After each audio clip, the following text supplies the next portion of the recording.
Listo. Bien, parta nomás. Bueno, somos Elena Hurtado, yo soy estudiante de Elena Hurtado y Gracia Figueroa. Yo soy estudiante de cuarto año de la Universidad Católica de Letras Hispánicas. Y bueno. Aquí la mayoría ya me conoce, soy Gracia Figueroa, unos ramos compañeros de usted. Así que hoy vamos a hablar un poco de lo que es el canto 11 del Paraíso, que es un tema que no se toca mucho en general, el tema del purgatorio y el paraíso, porque normalmente uno se enfoca más en el infierno porque es más entretenido, más dantesco. Pero aquí vamos a tratar de contagiar esa vibración que también se siente en el paraíso, que se siente celestial y que también es muy entretenido. Como introducción, voy a explicar un poco y aclarar unas cuantas cosas. En primer lugar, este canto trata principalmente sobre San Francisco de Asís. El canto de San Francisco de Asís y es narrado por Santo Tomás, más o menos la historia y también lo que enseñó cuando San Francisco de Asís estuvo en la tierra. Ahí vamos a tratar de escudriñarlo un poco más analizando el canto, pero también me gustaría hacer énfasis en una cosa, y es que ¿por qué Dante tiene tanta fascinación por un personaje como como es San Francisco de Asís, que le da tanto protagonismo y que incluso llega a parecerse al canto 26 del infierno de Ulises? Se habla mucho de Ulises, de este tema de la barca, supongo que lo verán más adelante, pero es un canto muy entretenido y que hace mucho hincapié en este personaje. Y aquí también se vuelve a dar mucho hincapié en San Francisco de Asís, y es porque Dante fue en su exilio y también tuvo mucho contacto con los franciscanos, tuvo mucho contacto con ellos, aprendió mucho de ellos y estuvo muy presente también en este tema de la división que había entre espirituales y conventuales, ¿no? que quizás ya lo vieron un poco, pero... Algo, pero no es malo que lo refresques. Sí, existía, bueno, está San Francisco de Asís, que nació en el siglo XI, siglo XII, y San Francisco de Asís lo que enseña es vivir... Pero el siglo II es largo. Sí. Danos una coordenada más precisa. Nació en 1189. Bien. Y efectivamente trató de mostrar, de vivir las enseñanzas de Cristo, especialmente la pobreza. Y aquí fundó la orden franciscana, una orden religiosa, pero hubo un momento en el que esta orden se dividió en dos, con los conventuales y los espirituales. Los espirituales eran personas que, como Dante, que confiaban mucho en lo que era vivir de forma radical la pobreza. Entonces, desprenderse totalmente de los bienes de la tierra también es una cosa que mezcla mucho Dante con su plan político, que es el de monarquía, en el cual plantea la posibilidad de que la Iglesia no debe tener ningún bien en la tierra. También existe esta diferencia que hay entre el poder terrenal y el poder espiritual, o poder temporal, o sea, poder terrenal temporal, o el poder espiritual. Y la Iglesia lo que tiene que encargarse es del poder espiritual. Y solamente eso, no puede tener bienes, y es que en esa época había muchos miembros de la curia que luchaban por el poder, por tener este afán de conquista, y se basaban en la bula se basaban en este decreto de Constantino, en el que le daba a la Iglesia poder temporal y que pudiera tener así potestad sobre ella. Después de ser que era falsa y que Claro, tiene mucho fundamento. Pero también a Dante... Aclara bien esto porque a lo mejor no todos recuerdan ese punto. Sí, que se dice que Constantino, cuando en su última etapa de vida, le confirió a la Iglesia, le dio con una especie de constitución, le dio el poder temporal sobre el imperio, que era Constantino, fue el emperador de Roma, entonces se supone que tenía esa facultad. No sé si se me falta algo. Pero, claro, sí. Sí. Pero sin embargo, más adelante se dieron cuenta de que esta constitución no era real y que incluso era mucho posterior a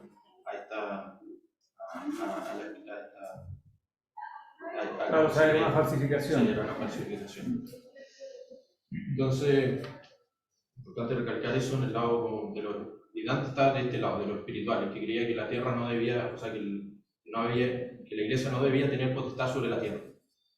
Eso por una parte. Después, una cosa interesante también recalcar es que por esto también se le condenó un poco a Dante dentro de la iglesia, y se le incluyó dentro del índice de obras prohibidas, aunque posteriormente fue sacado y ya no existe eso. Pero no la comedia. Pero no la comedia, sino el de monarquía. La comedia se puede leer sin ningún problema. Bueno, y esto que te referías con que San Francisco cobra especial importancia, Chiavaci dice, que es la comentarista que nosotros leímos, estudiamos, Chiavaci dice que es porque abruma su marco San Francisco. La figura de San Francisco aquí cobra tal importancia que se empieza a hablar solo de él y como que se deja de lado a Dante y a Santo Domingo, y eso es lo mismo que pasa con Ulises en el infierno.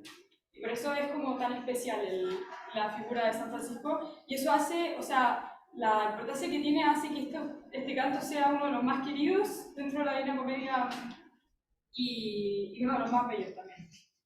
Y bueno, y eso, tiene esa coherencia y unidad en torno a la imagen de San Francisco.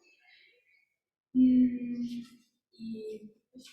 el ideal de Dante, lo segundo que decía, el ideal de Dante en torno a, o sea, para el ideal político, para la Iglesia, era el tema de la pobreza, o sea, el que la Iglesia se desprendiera los bienes materiales, que sería una solución para los problemas políticos que causaba la Iglesia en ese momento. Por tanto, por eso plantea la imagen de San Francisco con tanta fuerza, por esto de la pobreza. Bueno, es lo que tú decías. Sí, quisiera agregar un punto que puede crear confusión, y creo que creó confusión en los contemporáneos y también ahora, o sea, está, ahora digo los comentaristas modernos, que los franciscanos, o sea, Francisco quería evidentemente una pobreza muy rigurosa, muy absoluta, claro, y eso creó esta división con los espirituales, o sea, entre espirituales y comunidad, que después se llamaban conventuales, pero eso se refería inicialmente a la pobreza dentro de la orden franciscana, porque Francisco nos decía a nadie que tenía que ser pobre, fuera de los que lo seguían a él. Pero los espirituales empezaron a decir que la Iglesia misma tenía que ser pobre en sentido absoluto. O sea, no solo renunciar al poder político, o sea, un poder como jurisdiccional, por ejemplo, el poder que pretendía Bonifacio VIII tener por ejemplo, deponer al emperador, o ejercer la jurisdicción cuando el emperador, por ejemplo, cuando estuviera vacante la sede imperial. Pero los espirituales terminaron llevando eso a decir que la Iglesia tenía que ser absolutamente pobre, o sea, que no tenía que ser titular de ningún bien ella misma, que es distinto a no tener jurisdicción. Entonces, claro, esa tesis fue después propia de los espirituales más radicales y después, pero Dante la suscribe. En la monarquía él suscribe esa tesis de la pobreza absoluta de la Iglesia. Pero después, bueno, justo después de la muerte de Dante, esa tesis fue condenada como herética. Digamos que la Iglesia no pueda tener titularidad de ningún bien. Por ejemplo, que no pueda ser titular de la Basílica de San Pedro, o de tener propiedad de ningún bien raíz, por ejemplo, de ninguna... Entonces hay que distinguir, eso nunca lo dijo Francisco.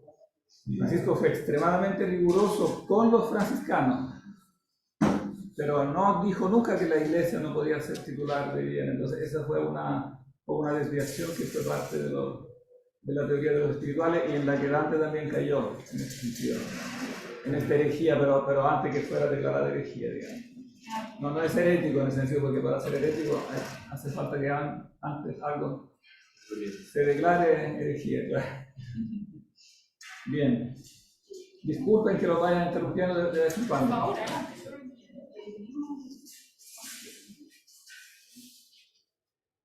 Bueno, entonces, a una última cosa, uno puede llegar y preguntarse por qué vivir esta pobreza, de dónde viene. Y viene de esta enseñanza del Evangelio de que uno debe prenderse las cosas de la tierra. Es importante también el ejemplo de Cristo en esto, porque Cristo nació en un pesebre, se hizo pobre, y también después cuando murió, después crucificado, murió desnudo, o sea, sin ningún bien en la tierra. Entonces, eso es una imagen importante también para los franciscanos. Sí.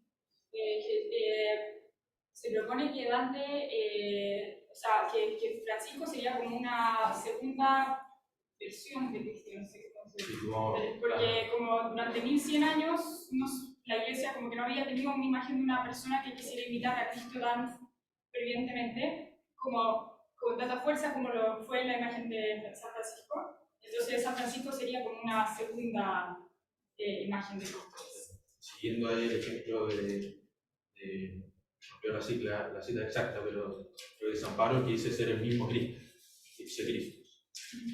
Entonces, bueno, ahora vamos a entrar un poco al análisis más intenso del mismo canto. Y bueno, la dinámica va a ser como la que se hace en clases, de leer el canto, después ir comentando y ir por partes. Pero igual antes todavía podrían decirnos en qué parte del paraíso estamos, porque como no vimos mucho del paraíso, sí, para ambientarnos en qué lado estamos. Sí. Bueno, sabemos que está la Tierra, al medio está cruzando el interior de la Tierra hasta el infierno, después se llega al otro lado del hemisferio, cruzando todo el orbe, se llega al purgatorio, que es una isla, la isla es como una especie de montaña, se va terminando esa isla y se llega al paraíso terrenal. El paraíso terrenal, Dante y Beatriz, ahí se encuentra con Beatriz, Dante tiene que hacer un proceso ahí de purgación, y al final, en el paraíso terrenal, suben al cielo, y ahí está la esfera celeste, que se divide en los 7 planetas, y empieza primero con el lunar, la luna, y ahora mismo nos encontramos en el círculo del Sol, y nos acaban de presentar a Santo Tomás, como aquí está el canto décimo, el anterior, nos acaban de presentar a Santo Tomás de Aquino, y ahí está Dante también, y ahí están los bienaventurados. Y en el canto décimo se nos presentan a distintos personajes que aparecen ahí. ¿Pero qué tienen en común? O sea, que ese cielo del sol, ellos son santos. Sí, pero ¿qué clase de santos? Porque cada cielo tiene su especialidad. Claro, son sabios. Claro, entonces sí que sabio. Y entonces Santo Tomás va a presentarnos la historia de San Francisco de Asís. Un fraile dominico presenta la historia de San Francisco, y luego en el canto 12 un fraile franciscano, que es San Buenaventura, va a presentar la historia de Santo Domingo. ¿Quién es Santo Tomás? Santo Tomás de Aquino. Sí, Santo Tomás de Aquino, que vivió más o menos 50 años antes de Dante, y que lo que hace muy rigurosamente meterse mucho en la teología y la filosofía, y estudia mucho a Aristóteles y lo compagina con la doctrina de la teología del catolicismo. Es un filósofo muy importante de la época, que de hecho fue canonizado en 1223, y esto sabemos que no, 1323, y sabemos que la Divina Comedia se terminó antes de la muerte de Dante, entonces se puede decir que Dante canonizó antes a Santo Tomás, que es una cuestión curiosa.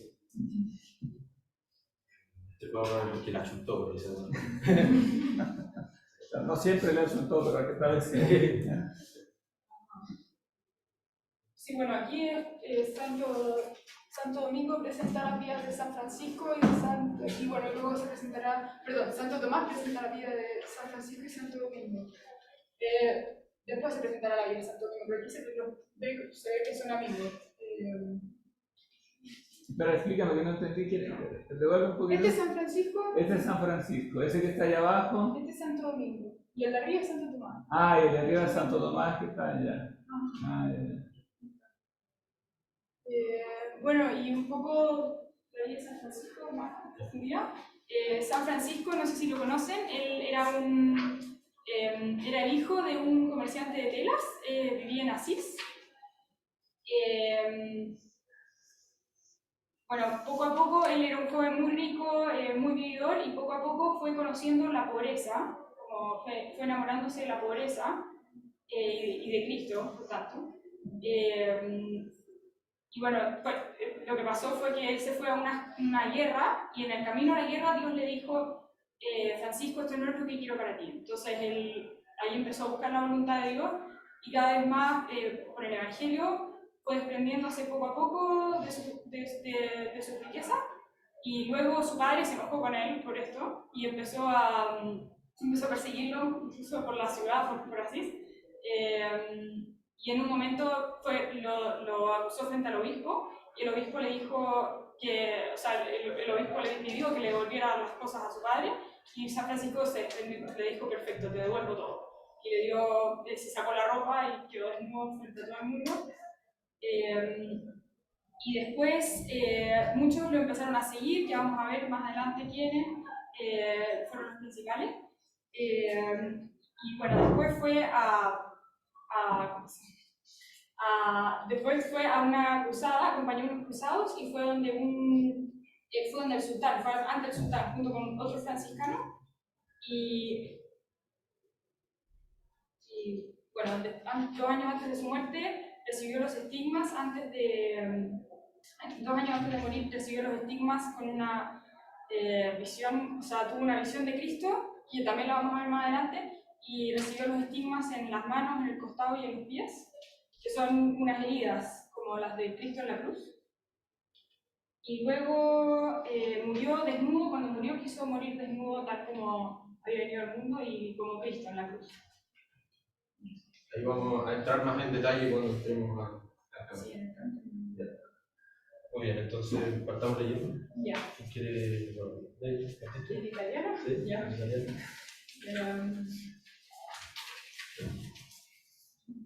Perfecto, entonces. O insensata cura de mortali, quanto son difettivi sillogismi, quei che ti fanno in basso batter l'albi. Chi dietro aiura e chi ad anforismi s'engiva, e chi seguendo sacerdozio, e chi regnar per forza o per sofismi, e chi rubare e chi nabil negozio, chi nel diletto della carne involto s'affaticava, e chi si dava l'ozio, quando da tutte queste cose sciolto, con Beatrice mera, suso in cielo cotanto gloriosamente accolto.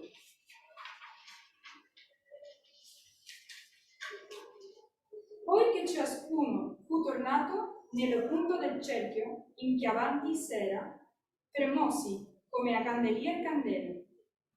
E io sentì, dentro a quella lumera, che prima m'aveva parlato, sorriendo incominciar, facendosi più mera. Perfecto. Entonces, ¿Todos tienen el texto? Ya. muy bien, entonces aquí el canto empieza con este reproche a la gente de la tierra. Dice, oh insensata cura de mortales. La traducción de Crespo, y lo podemos ver acá, dice, oh insensato interés de los mortales.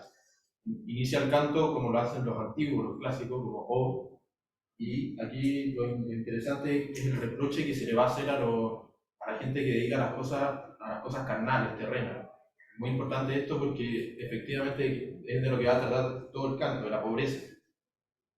Muy interesante también que dice defettivi sillogismi, como efectivamente es defectivo con los silogismos, lo traduce creo.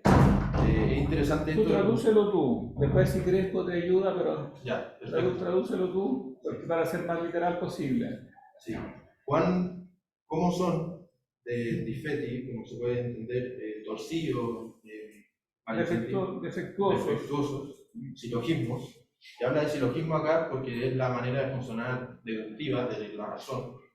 Uno va entendiendo a través del silogismo, de la lógica, y aquí se parte el silogismo desde una premisa falsa. Y la premisa falsa es que los bienes de la tierra nos pueden saciar.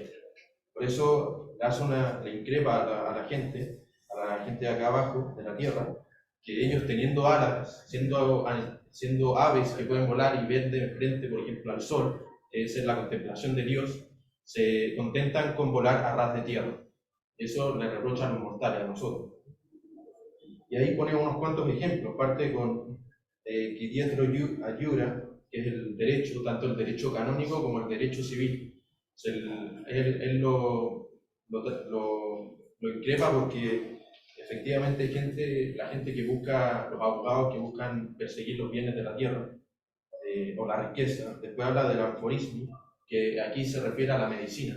El anforismo es una palabra que usa Hipócrates, en el que trata como la medicina.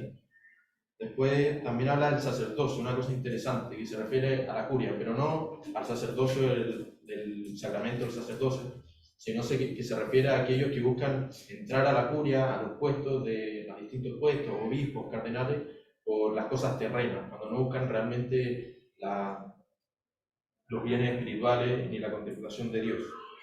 Habla también de reinar per forza, que es gobernar mediante la fuerza, porque efectivamente gobernar no está mal en sí, gobernar como puede ser un emperador, pero mediante la fuerza sí está mal. Y también habla de sofismo, que se podría entender como a través de sofismos, se refiere a través de engaños. Uno puede actuar a través de engaños y así persiguiendo las cosas de la tierra. También habla de robar, robare, pero no robar solo en el sentido de hurto, sino robar como puede ser también la usura. También habla de que, bueno, este es el vil negocio, o dedicarse al civil negocio, al negocio de las cosas de la tierra. O nabil, según la variante que tú leíste. Sí. Ahí cambia un poco, hay distintas variantes. Una cosa importante en eso es que uno puede seguir hay distintas variantes de la vida comedia. Claro, en este caso, nabil es un caso clásico de lectio difficilio, o sea, de la variante más difícil, con mucha probabilidad es la correcta. Nabil es una palabra rara, civil es una palabra corriente. Entonces es muy fácil que el escriba cambie una palabra rara por una menos rara, pero no viceversa. ¿Qué significa nabil? Ah, nabil es naval, Ya. para una variante de naval, de una variante rara. Esa es la variante que elige Lanza. Yo creo que aquí tiene razón, porque el lectio difficilio. Todos tienen claro esta regla de la lectio difficilio. No, pero la acabo de explicar. Explícala de nuevo. Que bueno, hay distintas variantes del manuscrito de Dante, y este manuscrito de Dante, hay gente que recoge un manuscrito o el otro. En este caso, aquí se presenta una diferencia, y esta diferencia lo que tiene es que a veces son cosas, de hecho hay otra diferencia acá más adelante donde habla de dona y esposa.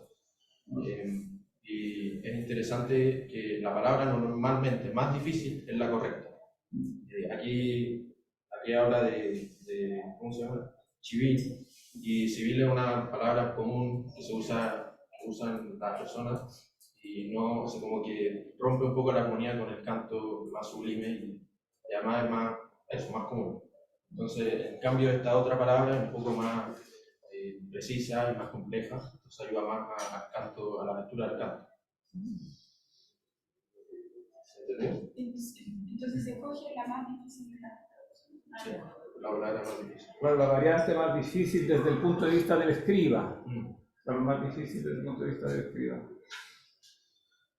Después habla del dileto de la carne involto, que es interesante esta imagen de involto, como envuelto en los goces de la carne, y al final lo que hacen es dileto, o sea, uno se agota, se afatiga en estos bienes carnales, que al final no nos hacen por completo. Y después habla, por último, del ocio, que no es menos importante, sino dedicarse a las cosas, a no dedicarse a nada, a flojear. Y después de eso, hace la diferencia de que él, en cambio, está en el cielo con Beatriz. O sea, él está contento, desligado de todas las cosas, mientras nosotros nos dedicamos a colar a ras de piso. Entonces, él, en cambio, está haciendo para lo que está hecho, que es estar en el cielo, para la contemplación de Dios. Y es en esto cuando acaban de mostrarle a todos los bienaventurados Lo que hacen es volverse a ordenar, como aquí sale candelier candelo, como un candelabro en el fondo, y se ordenan en un círculo alrededor de Dante, y que hay Dante en medio. Y aparece aquí Santo Tomás. La imagen muy interesante es esta que aparece sonriendo. Y aquí en el comentario se habla mucho de que sonriendo se refiere a la caridad, que es la caridad que al estar con la otra persona va aumentando y va cada vez como floreciendo más. Y eso es una cuestión que yo encontré muy potente. Y este que viene hacia acá es Santo Tomás, y que cada vez va iluminándose más y se dirige ahora a Dante, porque se da cuenta que tiene una duda. ¿Digo? Sí, está ahí. ¿Cómo quieres leer tú? Sigue por ello. Adelante. Così congiude il suo raggio resplendente, si riguardando nella luce eterna, i tuoi pensieri onde cagioni aprendi, tu dubi e hai voler che si discerna, in sì aperta e in sì distezza lingua. Io dicer mio, al tuo sentir si sterna, ove dinanzi dissi, ove si impingua, e la udis, ne nacque il secondo, e qui occo che venne si distingua.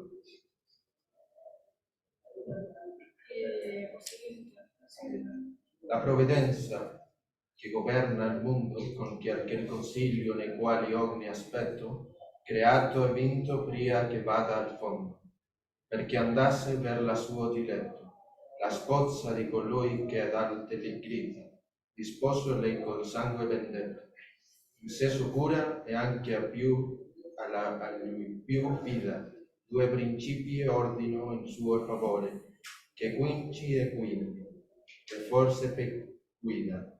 Leon fu tutto serafico in ardore, l'altro per sapienza in terra fue, di cherubica luce un splendore. Del un io, perché di ammendui si dice rinchiando, qual comprende, perché ad un fin fu le opere sue. Bueno, aquí en este extracto que acabamos de leer, parte hablando parte diciendo, así como yo luzco, como yo così com'io del suo lume resplendo, sì, riguardando nella luce eterna i tuoi pensieri con la cagione aprendo. Dice que Dios, que mirando a la luz del sol, que es el que ilumina a Santo Tomás, que es una luz él mismo, es una estrella, entonces, mirando hacia el sol, él puede saber lo que Dante está diciendo, lo que está pensando. Ni siquiera Dante no ha hablado, pero él sabe que tiene una duda, Dante. Interesante hacer hincapié ahí porque el que hace la duda la capta porque está viendo a Dios. Y de Dios claro. se reflejan las cosas, o sea, él se refleja la imagen que tiene y que Dios da a conocer las cosas que él quiere que se sepan. Entonces, en este caso, lo que quiere que se sepa, que Dante tiene dos dudas. Sí, claro. Y lo interesante también es que en el cielo, todos los que están en el cielo tienen que pensar solamente en Dios. Entonces, viendo a Dios, o sea, tienen que pensar a Dios. Entonces, viendo a Dios, ya podemos saber lo que el otro está pensando. Entonces, después él empieza a hablar de que tienes le empieza a decir a Dante, tú tienes una duda de algo que yo dije en el canto anterior, lo dijo en el canto 10. Dos cosas que dijo, aquí están. Io fui degli anni della Santa Greggia che Domenico mena per cammino, u ben si impingua se non si caneggia. Que significa, yo fui cordero del rebaño santo, que Domingo conduce por camino, en que adelanta quien no se desvía. Eso es una traducción que yo tengo. Adelanta en este camino, el camino de Santo Domingo, el que no se desvía del camino. Y lo que me gusta, el término que uso acá es sin pingua, que se engrasa, literalmente significa se engrasa, porque estamos en una metáfora de cordero. O sea, yo fui miembro del rebaño santo, de Santo Domingo. donde engordan los corderos cuando no se desvían del camino. Donde engorda es positivo. Sí. Nosotros Claro, estamos acostumbrados a pensar en engordar como algo negativo. Sí, exacto, sí. Claro, y es bueno que los corderos estén gordos también. Y bueno, y también es interesante que él es santo. Bueno, la otra cita, perdón, antes de decirlo otro, la otra cita que Dante no entendió es: entro velatamente un sì profondo saber fu messo, che se il vero è vero, a veder tanto non surse col secondo. Es esta última frase también la que no entendió Dante, pero se va a explicar en el próximo canto. Sí, se refiere a que no ha nacido una persona con tanta sabiduría como Salomón. Está hablando de esa persona. Y en el siguiente canto van a hablar de Santo Domingo. Claro, no nació el segundo, no nació uno, no surgió uno como Salomón. Y bueno, es interesante también porque Santo Tomás está glosando como él hizo en su obra tantas glosas, está glosando el canto anterior donde él habló. Y usa también usa el lenguaje de Santo Tomás, con distingua, por ejemplo, la palabra que no está aquí, está aquí. Distingua es un término muy utilizado por Santo Tomás, que Dante tuvo la fineza de incluirlo. Perdón, ¿Sí? ¿puedes traducir esa cita, por favor? ¿Profesor, nos podría ayudar con eso? Sí, dentro de espera que voy a leerlo porque parece que hay un par de errores. 10, 112.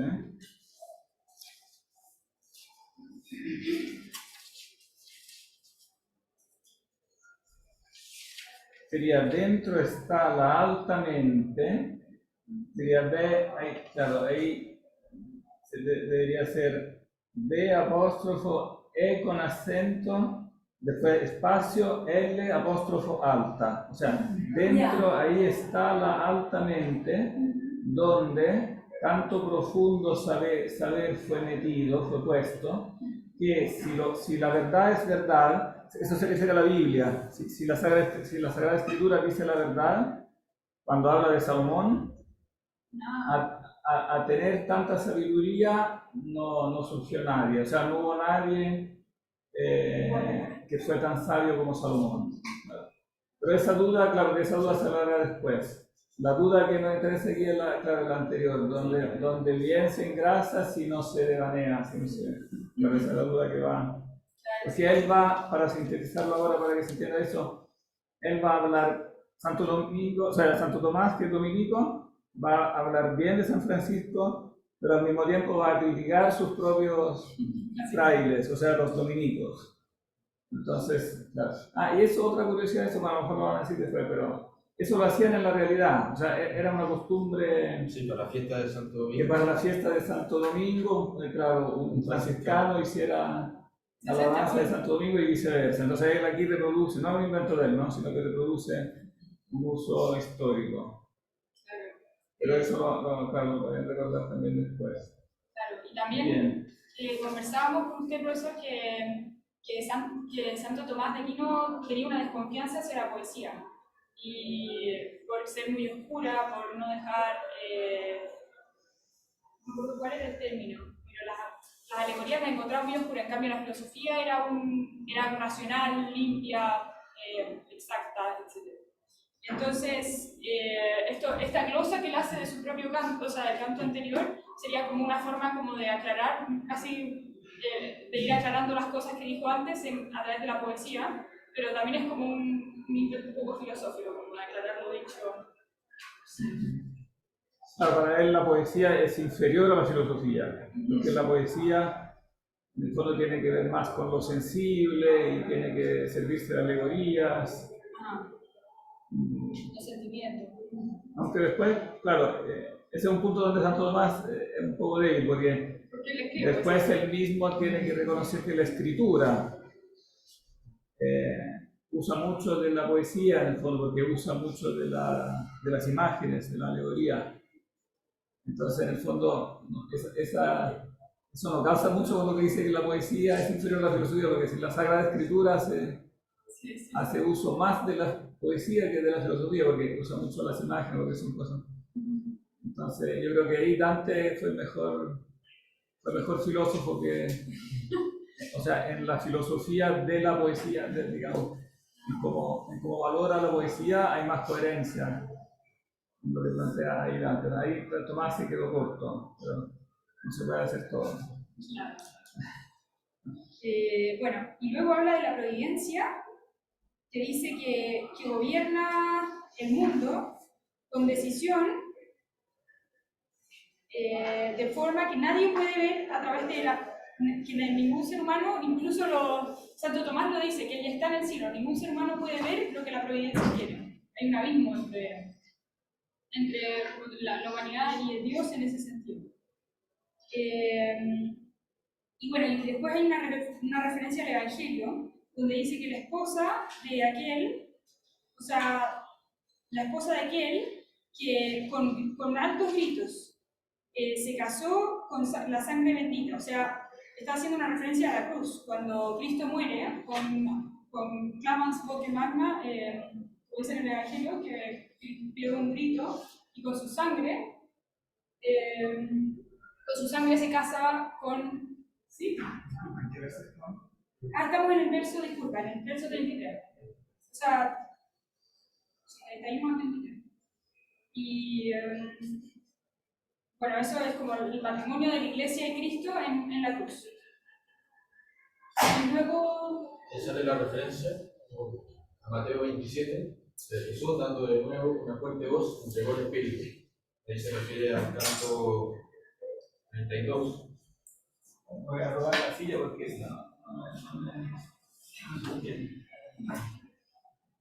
Entonces, en el canto 32 se puede ver efectivamente eso, esa cita directa. Y después, en el siguiente canto, se hace una referencia al hecho de los apóstoles. Dice: cuidad de vosotros y toda la grey en la que el Espíritu os puso como obispos para apacentar la iglesia de Dios, que él adquirió con su sangre. Esa es la referencia directa de disposo. Disposó ley con sangre vendetta. Y luego dice, en el verso ya 24, in se sicura e anche in lui più fida. Aquí ya está empezando a hablar de los dos, de San Francisco y de Santo Domingo. Con in se sicura, segura en sí misma, se refiere a la doctrina de la Iglesia que Santo Domingo, a la que Santo Domingo aportó muchísimo. Y luego, anche in lui più fida, o sea, más confiada en Dios. Y eso es parte del fuego de San Francisco, del amor a Dios, de San Francisco a la Iglesia. Dos príncipes, mandó para que quindi dice, o sea, y ahí hace de nuevo referencia a Santo Domingo y a San Francisco, le hagan bien. Y aquí, ¿sí? No sé si lo iba a decir tú, pero que San Joaquín de Fiore, un erudito de la época. Están como corto, estable, acérquense como un pasito más para que se grabe mejor. Sí, perfecto. Entonces, en este Quinci es una referencia también a Joaquín de Fiore, Sí. que habló de una profecía en la cual él veía que dos príncipes iban a llegar a salvar a la iglesia. Es un abad, él era un abad calabrés que tenía una profecía que influyó mucho en Dante, tanto en su pensamiento político, incluso filosófico. La profecía decía que venían de Oriente y Occidente. No, eso no lo he dicho. Que vendría un gran hombre de Oriente y un gran hombre de Occidente que juntos iban a rescatar a la iglesia de la corrupción en la que se encontraba. Bueno, y luego continúa. Lum fututo seráfico in ardore. Entonces aquí está hablando de uno que fue seráfico en el ardor. Está hablando de San Francisco. Con lo de seráfico hace referencia a el momento en que San Francisco recibió los estigmas, que se le apareció un serafín con la cruz o sea, que tenía la forma de la cruz de Cristo, y este serafín, bueno, era Cristo, y que tienen 6 alas, los serafines, es un tipo de ángel. Y bueno, y ahí recibió los estigmas. Y el serafín es un tipo, es importante el tipo de ángel. El serafín es un tipo de ángel que tiene que ver específicamente con... Ya, con el Apocalipsis. ¿Esa? No, ¿con qué concepto? ¿Con qué El tema? amor. El amor. Con el amor. Claro, por eso dice, fue seráfico en ardor. Claro, el ardor del amor. Claro. Mientras que los querubines, ¿cómo se fue? El otro que fue claro. querúbico. Querúbico, piensan interno, o sea, por la sabiduría que tuvo en la tierra, fue querúbico, una luz querúbica por su esplendor. Claro, el esplendor de la luz, ¿no? De la sabiduría. Y los querubines tienen la cualidad de la sabiduría. Claro, Sí. la sabiduría. Sí. Sí, lo dice aquí Fosca citando a Bonaventura. Claro, el serafín tiene que ver con el incendio de la caridad, incendium caritatis, y el querubín con la plenitud o sciencie, con la plenitud de la ciencia.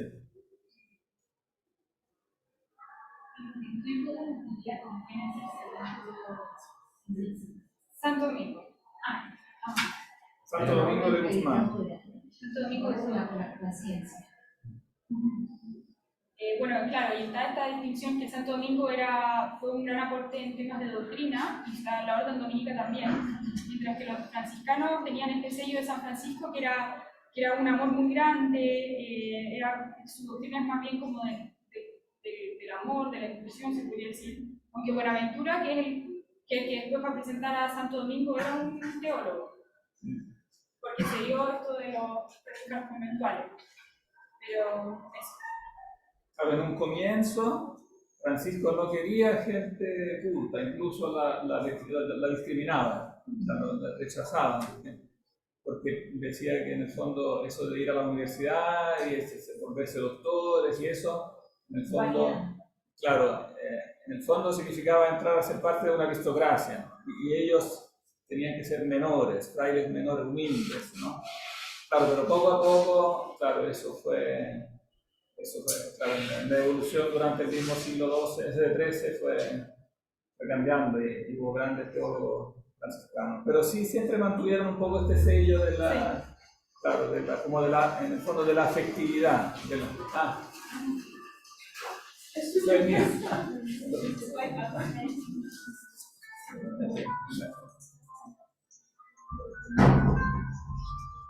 Claro, incluso San Buenaventura mantuvo este sello de este amor, este gran amor.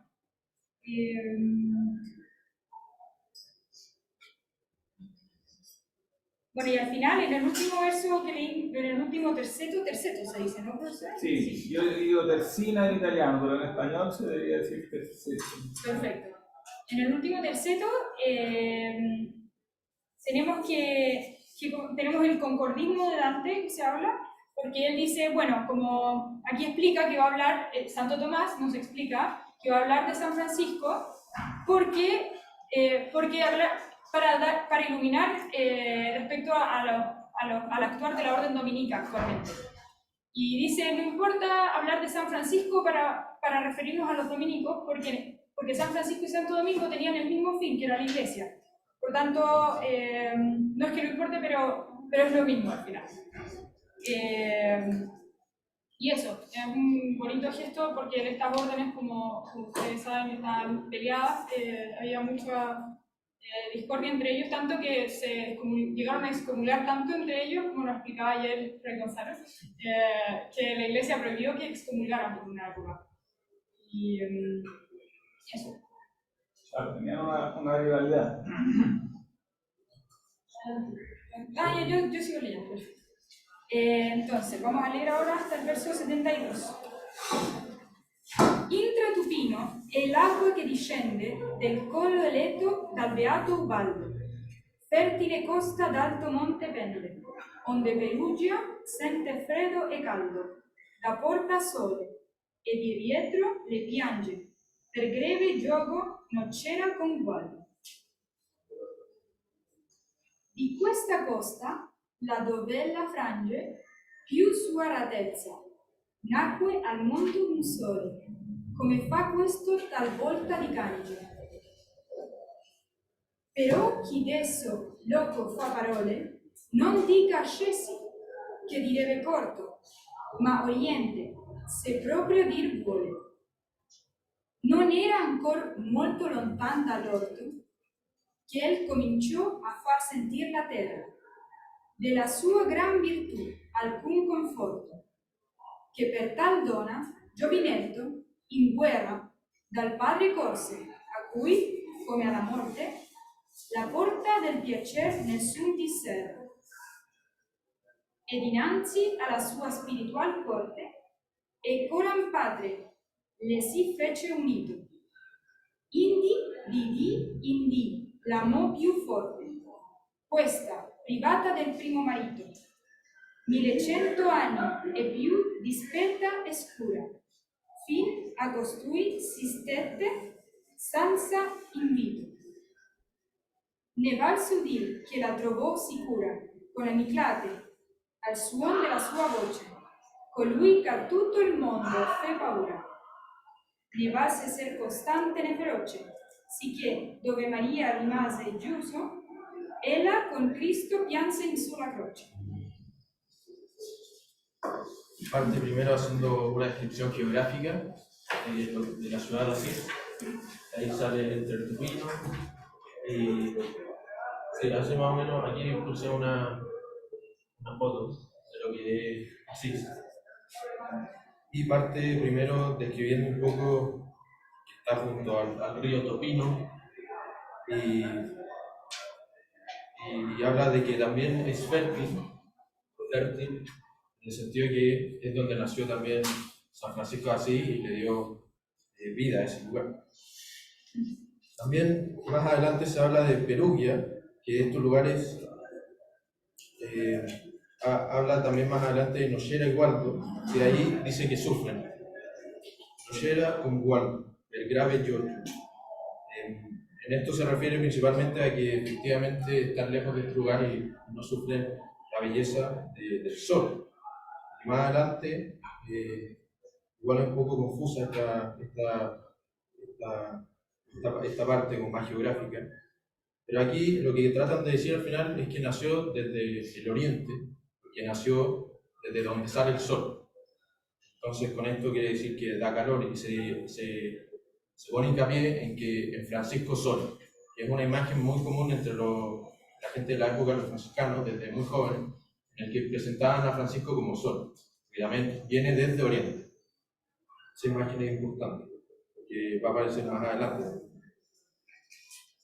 Hoy en día hay una cita bíblica importante, o sea, varias, pero una en particular es importante, de esto del Oriente. Esa. Aquí está el Apocalipsis 7, 22, del 2 al 4, y dice: vi también a otro ángel que subía de donde sale el sol, y tenía el sello del Dios vivo, y clamó a gran voz a los 4 ángeles, a quienes se les había dado el poder de hacer daño a la tierra y al mar, diciendo: no hagáis daño a la tierra, ni al mar, ni a los árboles, hasta que hayamos sellado en su frente a los siervos de nuestro Dios.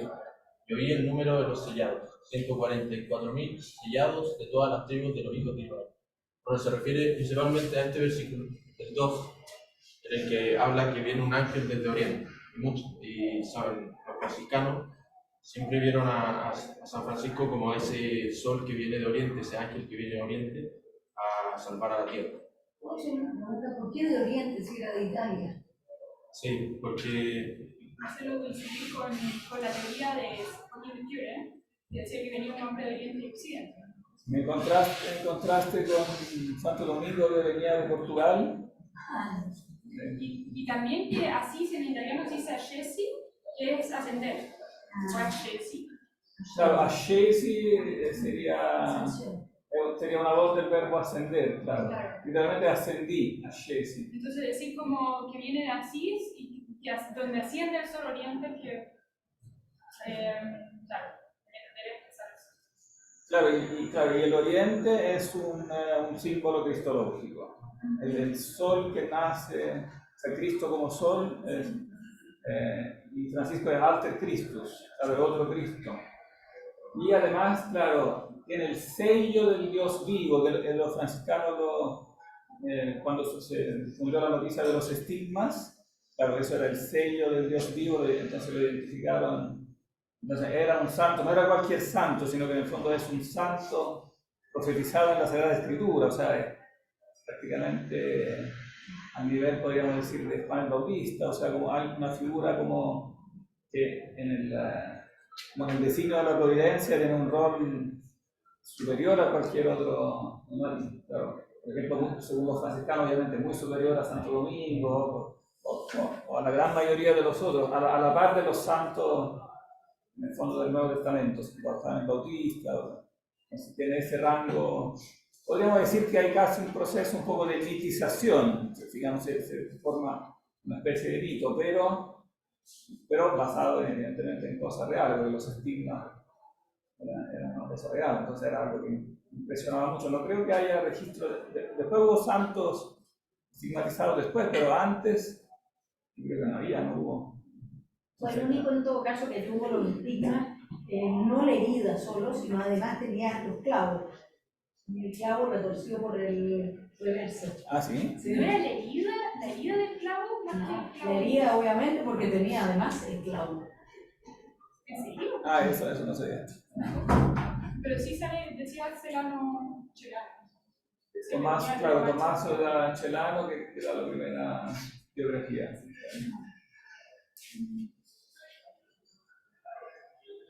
Sí, entonces se habla del non era ancor molto lontan dall'orto, que recién no había nacido hace poco.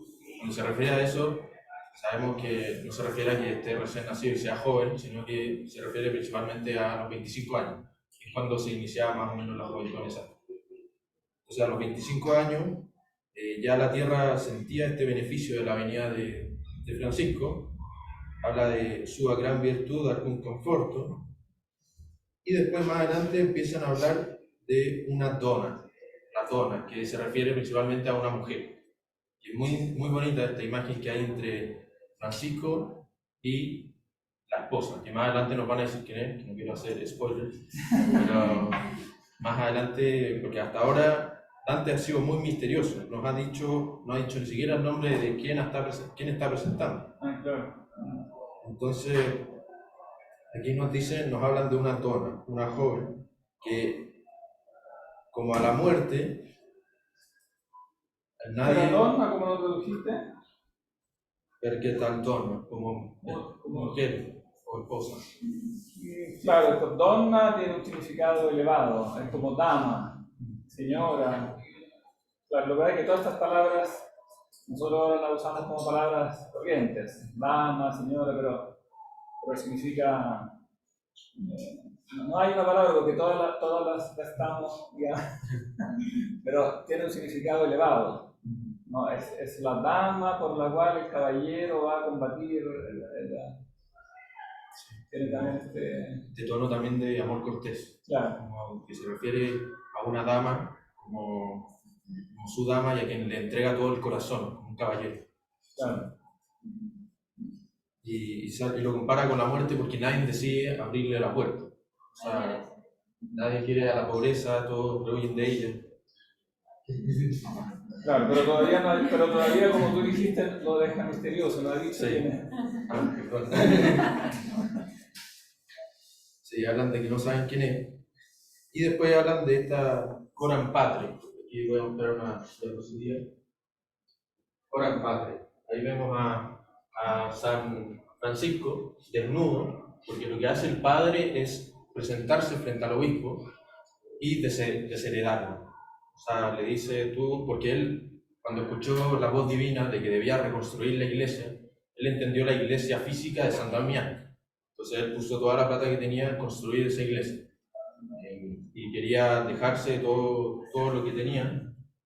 Y en ese momento lo lleva el padre, su papá biológico, frente al obispo. Y... Pietro sería el que está vestido de rojo ahí. Sí. A la derecha. Entonces Pietro, el papá, dice, lo deshereda y habla de esta palabra que es coram patre. Por una parte es coram patre porque está frente a su padre biológico, pero también se puede entender en el sentido que está con el padre espiritual, que es el obispo.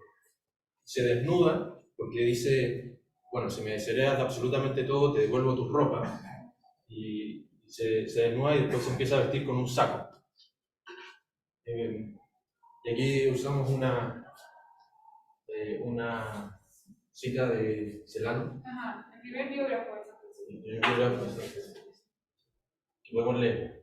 Una vez en la presencia del obispo, no sufre demora ni vacila por nada. Más bien, sin esperar palabra ni decirla, inmediatamente quitándose y tirando todos sus vestidos, se los restituye al padre. Ni siquiera retiene los calzones, quedando ante todo del todo desnudos. Percatándose el obispo de su espíritu y admirado de su fervor y constancia, se levantó al momento y, acogiéndolo entre sus brazos, lo cubrió con su propio manto, y animándolo y confortándolo, lo abrazó con entrañas de caridad. Ahí está también la imagen del coram patre, del padre espiritual.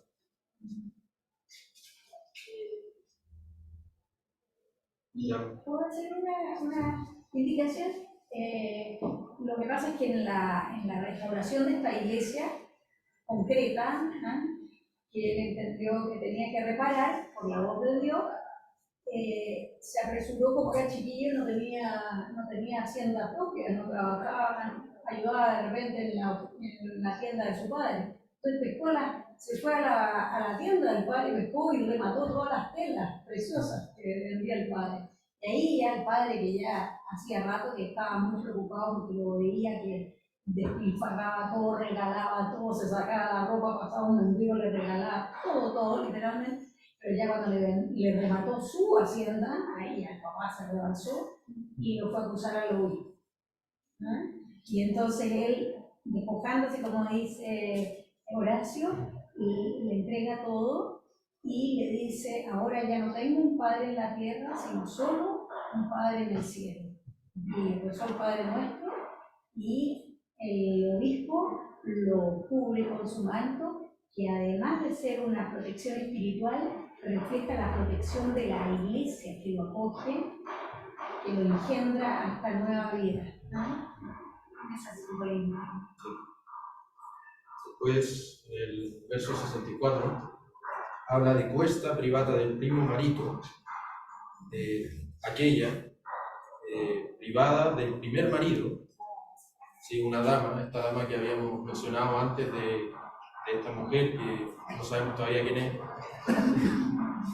que llevaba más de 1100 años despreciada, o sea, dispeta y oscura, o sea, desde la venida de Cristo, nos dice desde hace 1100 años que esta mujer estaba sola, que nadie la quería. Claro, esto es un poco, disculpa que te interrumpa, ¿no? Un poco de extremismo franciscano, ¿no? Porque decir que por 1100 años nadie había seguido, obviamente había gente que, pero claro, Francisco impactaba tanto con esto que casi parecía en perspectiva que no hubiera ido nadie, ¿no? O sea, un poco extremo, ¿no? Sí. Y después de eso se hace una referencia a la Farsalia de Lucano, en el que hay un episodio donde Julio César está en combate con Pompeyo, y lo que hace es entrar a la choza de un pescador pobre, totalmente pobre, y el pescador lo único que tenía era la barca, y entra Julio César, un hombre grande, un emperador, y cuentan que estaba ahí tranquilamente, Amíclate, y que no se asustó ni nada porque él era tan pobre que no le tenía temor a nada. O sea, dicen, y Julio César quería irse del lugar en el que estaba. Entonces, es como esa imagen, esa referencia clásica a la Farsalia de Lucano. Y a la filosofía que hay detrás, ¿no? ¿Cuál es la filosofía que hay detrás? De la pobreza. Claro, de esta doctrina pagana de la pobreza, porque en el fondo antes está diciendo que el amor a la pobreza también de algún modo lo vislumbra la sabiduría antigua, ¿no? La sabiduría pagana, incluso. Y en particular, esta es la filosofía, la que representa la Farsalia, es la filosofía que lo dice Carlos. La filosofía estoica. Como esta filosofía en la que uno se desprende las cosas de la tierra y está más centrado en una trascendencia. Claro, en el fondo no se apega a las cosas. Claro. Y por último, esta imagen es interesante porque habla de María, que estaba al pie de la cruz con Cristo, y hay gente que decía que critica un poco este pasaje porque dicen que ensalza más a esta dama, que no sabemos quién es todavía, la ensalza a esta dama, y más que a la misma Virgen que está ahí, pero es distinto porque lo que recalca acá es la fidelidad, y es la fidelidad que San Francisco tenía hacia esta dama que en el verso siguiente vamos a ver quién es. Claro, bueno, ahora vamos a leer acerca, vamos a hablar un poco de la orden de los franciscanos, o sea, y de la formación de la orden de los franciscanos. ¿Quieres que lea? Ya, bueno. Ma perchio non proceda troppo chiuso, Francesco e povertà per questi amanti, prendi oramai nel mio parlar diffuso, la lor concordia e lor lieti sembianti, amore malaviglia e dolce sguardo, faceno esser caglion di pensier santo, tanto che il venerable Bernardo si scalzò prima e dietro a tanta pace corse e correndo gli parve esser tardo. O ignota ricchezza, o beni farace, scalzi Egidio, scalzi Silvestro, dietro alla sposo si la sposa piace, indi se va quel padre e qual maestro, con la sua donna, e con quella famiglia che allegava l'umile avestro, nel gravo vil di cuor le ciglia, per esse fil di Pietro Bernardone, ne per pare di petto a maraviglie, ma regalmente sua dura intenzione ad Innocenzio aspere, da lui ebbe primo sigillo a sua religione. Poi che la gente poverella creve, dietro a costui la cui maraviglia vita, meglio in gloria del cielo si canterreve. Di seconda corona redimita, fu per onorio dall'Eterno Spirito, la santa voglia de esto archimandrita. E poi per la... Acérquense un poquito. Ya. Bueno, entonces el primer terceto nos revela finalmente que esta mujer por la que Francisco había luchado, esta mujer que era la mujer de Francisco, la dama de Francisco, era la pobreza. Francisco había querido ser caballero y cuando era chico su madre lo había criado con historias de caballería. Entonces, la imagen de que ¿cómo se llama?, de que esta dama sea la pobreza, o sea, de que finalmente él tiene una dama y llega a ser como una especie de caballero, tiene sentido en su historia de vida. Y de hecho teníamos una diapositiva con una cita de Serrano, ¿no? Él mismo decía, bueno, esta es la pobreza, no sé si la reconocen, tal vez. Está en la Bellas Artes. Sí. ¿Dónde está? En el Bellas Artes. ¿Ah, sí? Sí. Se llama La Miseria. No, parece que no. ¿No recuerdas que tuviéramos una visita de San Francisco diciendo encontré a una mujer? Ah, sí. Que era bonita, vale la pena mencionarla. Mira abajo. ¿Este Tommaso de Celano? Sí. Bueno, no aparece. Sí, parece que no. Bueno, en fin, finalmente entonces sabemos que esta era la dama y el siguiente terceto tenemos que San Francisco y esta dama se miran con amor unos a otros, el uno al otro, con semblante santo, con pensamiento santo. Y bueno, y es tanto este amor que él tiene a la pobreza, tanto el ejemplo que es, que termina convenciendo a su amigo Bernardo de Cuenta Vale, que era un amigo suyo, muy rico. Una noche él invitó, Bernardo invitó a Francisco a su casa una noche para descubrir si era verdad esto de tanto amor a la pobreza de San Francisco, y lo fue a espiar de noche y vio que estaba rezando, pasó toda la noche rezando San Francisco, por lo tanto creyó en el cuento de Francisco al final y se sumó a él como franciscano, uno de los primeros. Entonces dice aquí, si scalzò prima, e dietro a tanta pace corse, e correndo mi parve ser tardo. Entonces al tiro se sacó los zapatos, que es una forma de decir como rápidamente quiso unirse a Francisco, pero también rápidamente quiso unirse a los franciscanos, a esta vida de pobreza. Incluso corriendo le parecía estar tarde para unirse a los franciscanos. Aquí dice, o ignota ricchezza, o ben ferace, scalzasi Egidio, scalzasi Silvestro. No, eso es Drújulos, calzasi, Scalzasi, ya. También el ritmo de la carrera, calzasi Egidio, calzasi. Ajá. Bueno, y esto también tiene como la idea del ascetismo, de sacarse los zapatos, y además como la rapidez de correr a la vida consagrada. Y bueno, y abrazan entonces la pobreza, que es esta esposa, la esposa de la que habla en el tercer verso, de hecho tercero. Y bueno, y entonces habla de que los franciscanos son una familia. La pobreza es la madre, Francisco es el padre, y todos los demás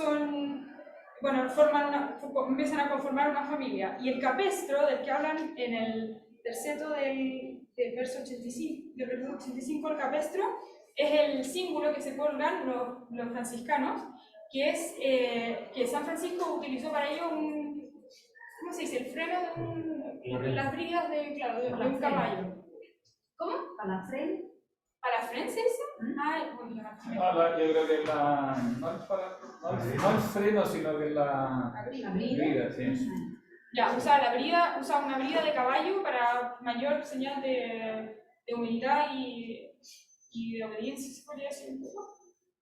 Usa eso como símbolo para amarrarse la tela de saco que tenía puesta. Que era una cruz. La tela que él usaba era una cruz que se ponía como un manto. Entonces, luego va donde el Papa, Inocencio. Primero donde Inocencio. Sí, ¿está bien? Y luego. Claro, el primer se recibe de Inocencio el primo sigillo, o sea, sería la primera aprobación. De la regla, claro. Pero que fue solamente oral. Porque eran muy pocos aún. Claro. No entendido. Si crecía la orden, no les iba a permitir, o sea, tenían que pedir un nuevo permiso. Claro, y fue solamente oral, le dio un permiso oral. Ajá. Y bueno, y aquí dice que él no bajó los párpados al presentarse frente al Papa, a pesar de estar vestido con un saco.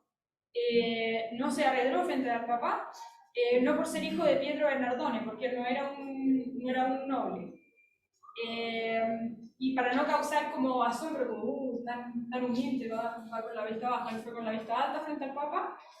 Y a pesar de y regiamente, como un rey, presentó la regla tan dura que él tenía para los franciscanos. Bueno, y aquí dice la gente poverella, que es como le decía a sus franciscanos, la gente pobrecita, o sea, pobrecita. Y después dice,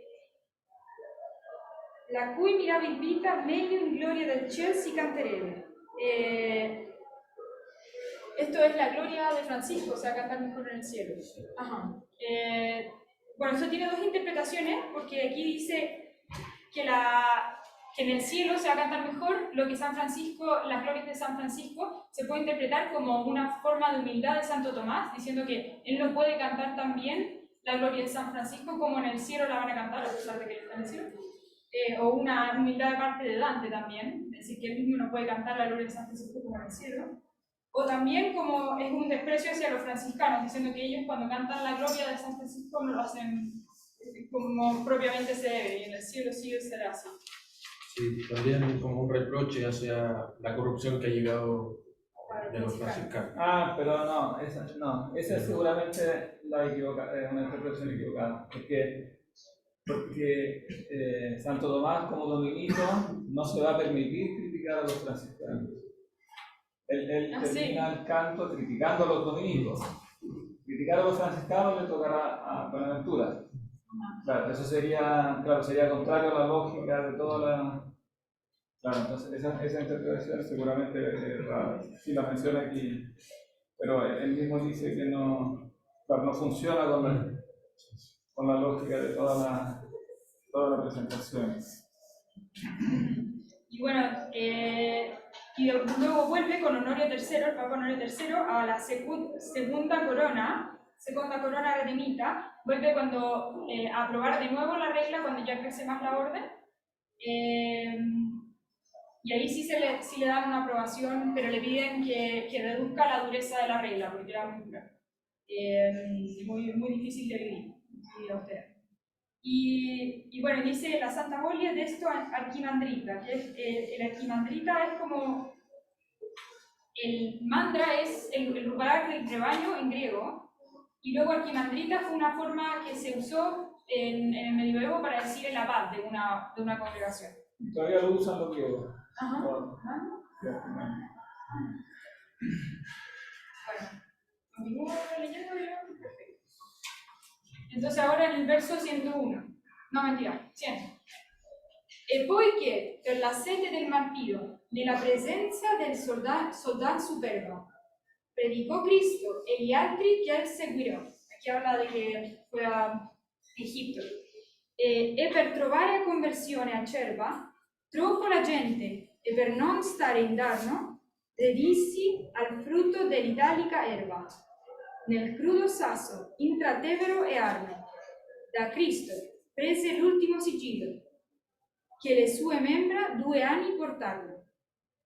Quando a colui, che tanto ben sortiglio, piacque di trarlo suso alla mercede, che il meritò nel suo farsi fusillo. Ai frati suoi, sì come a giusta rede, raccomandò la donna sua più cara, e comandò che la macerò a fede. E del suo grembo l'anima preclara partir si volle, tornando al suo regno, e al suo corpo non volle altra bala.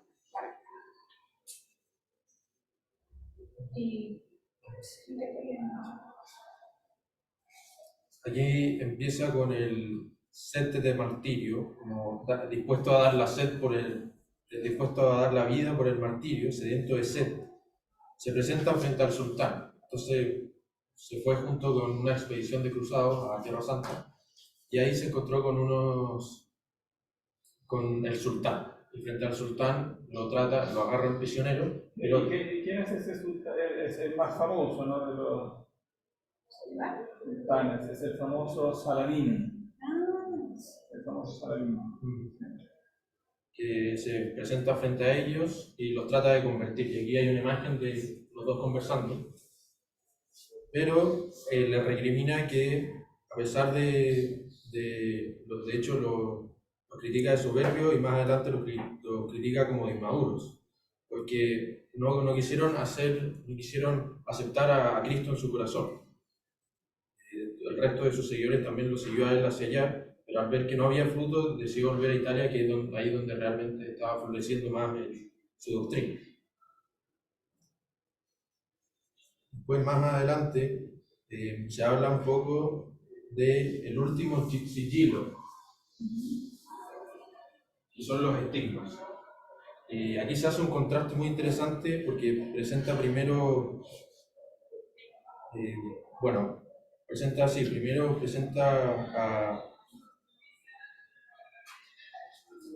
presenta como este lugar al principio fértil como Italia, pero ahora empieza a hablar de un lugar rocoso, lleno de rocas, y que lo que contrasta es que muestra la pobreza de San Francisco,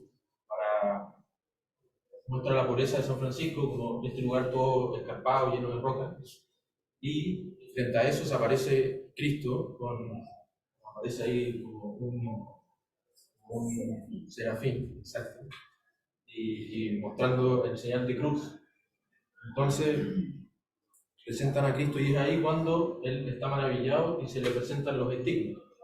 Y no se ve, pero ahí está con los estigmas. Entonces hay también una...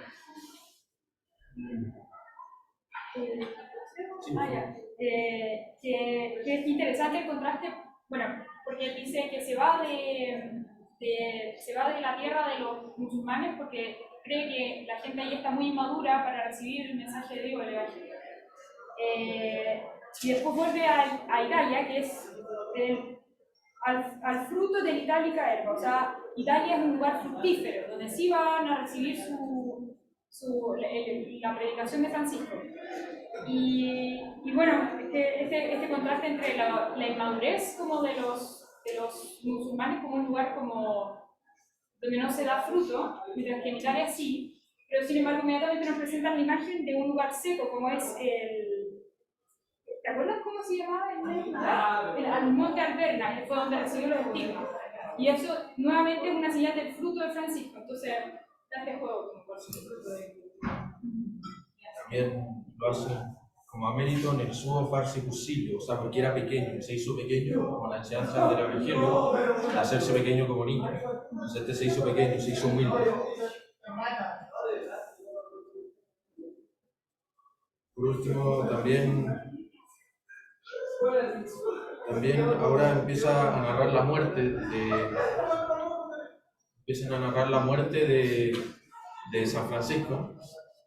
Bueno, mejor voy a leer primero esta cita de Celano, que dice: durante su permanencia en el eremitorio, que por el lugar en el que está, toma el nombre de Alberna.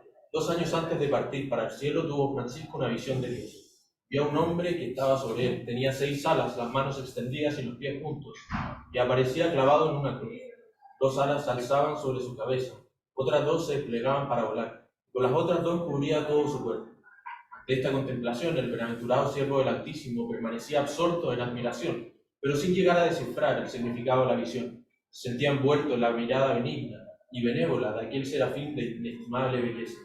Esto le producía un gozo inmenso y una alegría fogosa, pero al mismo tiempo le aterraba sobremanera el verlo clavado en la cruz y la acervidad de su pasión. Se levantó, por así decirlo, triste y alegre a un tiempo, alternándose en él sentimientos de fruición y pesadumbre.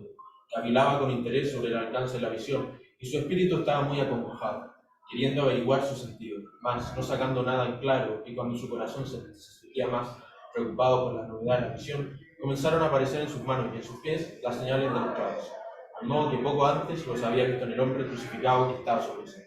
Esa es la imagen que vimos antes, ¿sí? Este es uno de la primera biografía que salió de Santo Tomás, o sea, de San Francisco así. Tommaso da Celano. Claro, que fue el primer biógrafo oficial que lo encargó la orden, claro. Y por último narra la muerte de Francisco, que lo interesante que tiene es que cuando está a punto de morir, lo que pide es que sea desnudado, porque él quería irse como Cristo se fue, desnudo, sin ningún apego acá a la tierra. Claro, él quiere que su cuerpo sea su ataúd, solo cuerpo. Y qué bonito esta imagen, como San Francisco realmente quiere entender lo que pasa con Cristo, con la visión que tiene Cristo, y de tanto querer entenderlo, le aparecen los estigmas, como forma de comprender en su propia carne la pasión de Dios. Bueno, terminamos. Sí. Terminamos ahora, tenemos los últimos de aquí al final. Pensavo ormai qual fui colui che degno collega fu a mantenere la barca di Petro in alto mar per diritto segno, e questo fu il nostro patriarca, perché qual segui lui come il comanda, discernere pure che buone merce carca, ma il suo peculio di nuova vivanda è fatto a chiotti, e si essi non vuoti, che per divisi salti non si spandano. E quanto le sue pecore remote, vagabonde più da esso vanno, più tornano al ovil di latte botte, penson di quelle che temono il danno, e stringossi al pasto, ma son sì poche, che le cappe fornisse poco panno. Or, se le mie parole non si fioche, se la tua udienza è stata attenta, se che occhi e detto alla mente revocchi, in parte fia la tua voglia contenta, perché vedrai la pianta onde si schecchia e vedrai il corregge che argomenta. Non pensi in pingua se non si vecchia. Bueno, aquí Santo Tomás termina de explicar lo que la duda de Dante respecto a Bensi Pingua, lo que decíamos de que el rebaño de los dominicos y que adelanta quien no se desvía. Y entonces vuelve ahora a hablar de los dominicos, dejando de lado la vida de San Francisco, y dice que este colega de San Francisco, que también manejaba la barca de Pedro, que es la iglesia, con esta imagen de la iglesia con una barca, era Tomás Federico Sainz. Questo fue el nuestro patriarca. Entonces aquí nos dice de que aquí hace la referencia a Domingo, con el patriarca de Santo Tomás, que por ser dominico era Santo Domingo. Y entonces dice luego, perché qual segue lui come él comanda. Entonces, quien sigue a Santo Domingo como él dice, o sea, tal como él manda, se llena de buena mercancía, dice. O sea, está explicando esto de que uno engorda si sigue el camino que Santo Tomás, uno engorda como cordero del rebaño, si sigue el camino que Santo Domingo señala. Pero el rebaño de Santo Domingo, el peculio de Santo Domingo, ha buscado nuevos alimentos y se ha hecho glotón, dice, y que, ¿cómo se llama? Y que no puede hacer otra cosa que perderse entre los acantilados, entre las montañas rocosas. Y cuando vuelven finalmente al redil, están estériles y sin leche, dice. Esto es como una forma de decir que los dominicos se han desviado del camino.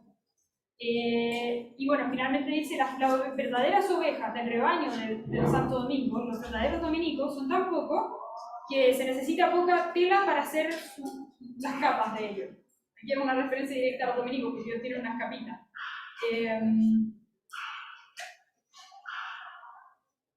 Y luego después dice, Orse le mie parole non son fioche, e se la tua audiencia está atenta, se ciò che detto a la mente revoque. Aquí vuelve a hablar a Dante y le dice, si tú pudiste abrir los oídos, si tú pudiste, repite la palabra sí, entonces vas a entender lo que yo te dije, termina diciendo. Qué buena grasa cría el que sigue a Santo Domingo. Y eso. Sí, no sé, claro, no se devanea. Sí, es interesante para terminar esta imagen que habla de perché vendrá en la pianta donde se schecchia e vedrà il corretto argomento. Porque lo que hace es ejemplificar un árbol que se va saliendo las astillas, y estos son los frailes que siguen a Domingo, que van rompiendo el árbol, astillando. Y la metáfora pastoril también que hace de las ovejas que se van del redil es bellísima. Bueno, ahí. Muy bien. ¿Alguna pregunta? No quedó tan claro cuáles eran las dos dudas de antes, cómo las resuelve. Sí. No, era. La primera que responde, o sea, hay dos dudas. Está la duda de qué buena grasa la que te enriquece. O sea, un ben sin pingua, si non si vaneque, que esa es la primera duda, que la menciona en el canto 10, Santo Tomás. Y esta duda es que está hablando de Santo Domingo y dice que tiene tan buen alimento que lo enriquece a quien lo sigue. Entonces, esta es la duda que dice Santo Tomás, ¿por qué enriquece tanto este alimento? O sea, tanto. ¿Y por qué quien se desvía del camino sale perdiendo? Al final, es como está glosando algo que dijo antes y se usa de eso como excusa para hablar del desvío de los dominicos. Y la otra duda es por qué no ha habido alguien mayor que ese Salomón. en sabiduría. Eso lo va a responder en el canto siguiente con Santo Domingo. Y aquí solo responde el qué buena gracia que lo quiere. ¿Superior a todo? ¿Más dudas, preguntas? Sí. Yo les quería preguntar, ¿qué significa para ustedes el hecho de que San Francisco no se presente a sí mismo como representante? Hay otros personajes en la comedia que se presentan así como malos.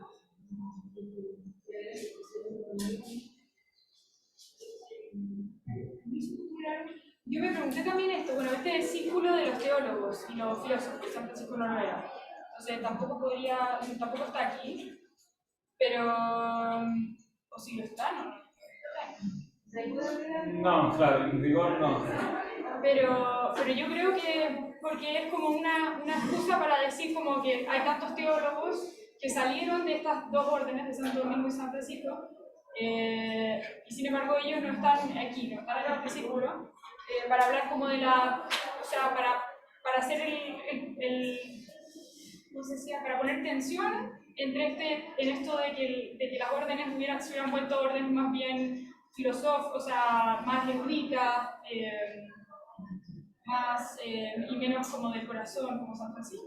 En el caso de San Francisco. Santo Domingo, la verdad, no conozco tanto la historia de Santo Domingo. También yo agregaría lo que mencionamos un poco antes, de que efectivamente se hace con esta intención de reconciliar las dos órdenes y que sea un franciscano, o sea, un dominico, el que defienda, el que explique la vida de San Francisco, y después que sea un dominico, un franciscano, el que explique la vida de Santo Domingo. Como para reconciliar también las dos órdenes. Claro, y también porque la alabanza, el panegírico que hace es tan elevado que como que desentonaba que sea él mismo. Claro, tiene que ser en tercera persona porque es presentado de una manera extraordinariamente amplia, solemne. Entonces, que él lo hiciera de sí mismo, Como también por modestia. diciendo que él quiere ser humilde. O sea, además que él quizá, como ellos han dicho, de las diferentes versiones y polémicas que circulaban, Dante elige evidentemente la versión más elevada, la que se presenta como de Francisco de una manera más absolutamente extraordinaria, y entonces, claro, tenía que ser en tercera persona por eso. Y con toda esta introducción que le hace de preámbulo, se han fijado, ¿no? El preámbulo es largo. Primero está el preámbulo reflexivo, donde hace una exhortación más amplia en contra de la corrupción y en contra de la corrupción del mundo en general, ¿no? O sea, en el marco del mundo en general aparece Francisco, o sea, le da un relieve que tiene, ¿no? Y después, dentro del marco de la postura de las órdenes, entonces, si ustedes se fijan, el cuadro, Dante tiene esta habilidad, que el cuadro donde el personaje se le hace corto. Si tú cuentas los versos donde te cuenta la biografía de San Francisco, son poquísimos, es densísimo, ¿no? Pero logra meterlo en un cuadro que resalta con una fuerza impresionante. Entonces, esa es la vida que quiere hacerlo resaltar. Sobre todo una perspectiva, como aquí, es como cósmica, ¿no? Después todo el panorama de Asís, dónde surge, cuál es la escena donde surge este sol, ¿no? Parece como detalles geográficos, así como. Pero no, es todo para darle una escena, ¿no? Solemne, amplia, que le dé una resonancia. Yo creo que, claro, dentro del paraíso es lejos del santo que tiene una resonancia. Bien, muchas gracias entonces. Muy buena la presentación.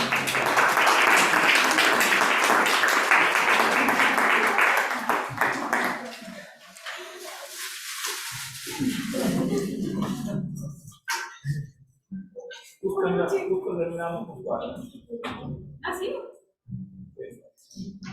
Sí, porque ahora nos van a echar.